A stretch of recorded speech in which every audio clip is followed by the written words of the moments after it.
Hey, my name's Dalton, and I'm going to tell you a story that happened 5 or 6 years ago in Kansas City. So, here we go. This is how it went. Okay, so my grandparents, they have a house on a lake. It's a pretty big house, and it's a pretty small lake. It's kind of a pond lake, and we had property on the other side. Anyways, I was at my grandparents' house, and we were right on the edge of the shore, and I was fishing for fish. Not turtles or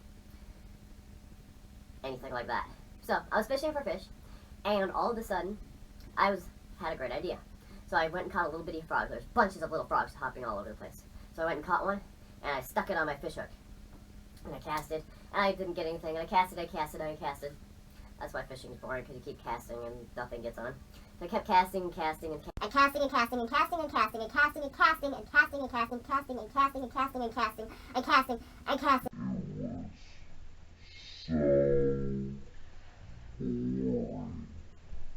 Then I was just about going to go in, and I caught a new frog. I put it on my fishing hook, and I cast it as high and as far as I could cast it. And then I felt the pull on my fishing hook. I was like, yes, I caught one. So I started reeling it in, kept reeling it in until it got pretty close to shore. Then all of a sudden, the fish just started coming out of the water, just started going up and up into the air. And I was like, what happened to my fish?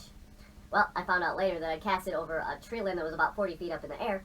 And so my fish kept going up and up and up until it got to about the top of the tree limb. And then I yanked my pole so it wouldn't get stuck on the branch. And it goes flying down and lands kersplat in the mud.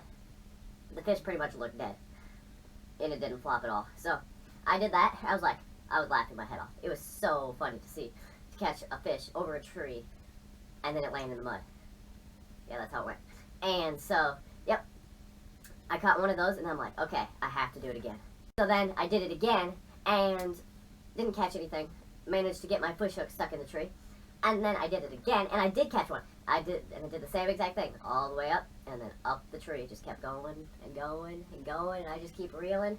It keeps going up and up and up and up.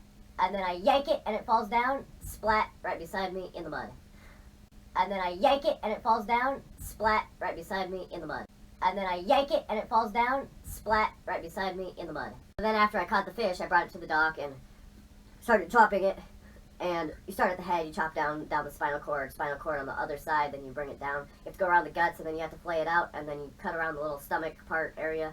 And then this one happened to have babies in it, so then there was little green eggs all over it. We could have caviar. And then you do the other side the same exact way, and then you throw the fish into the water, and then you have your fish and your meat, and then you go and cook it and eat it. So that's exactly what I did. And we didn't eat the caviar. But we did try some raw caviar. Didn't really taste very good. Kind of slimy and yellow. So yeah, that's my fishing story. So many people have fisherman stories. That's my fisherman story. Tops all the other ones. Totally destroys them. Because it's actually a fish in a fisherman story going over a tree. Anyway, that's my story. And see you if I make another one. Bye. And then I yank it and it falls down. Splat right beside me in the mud.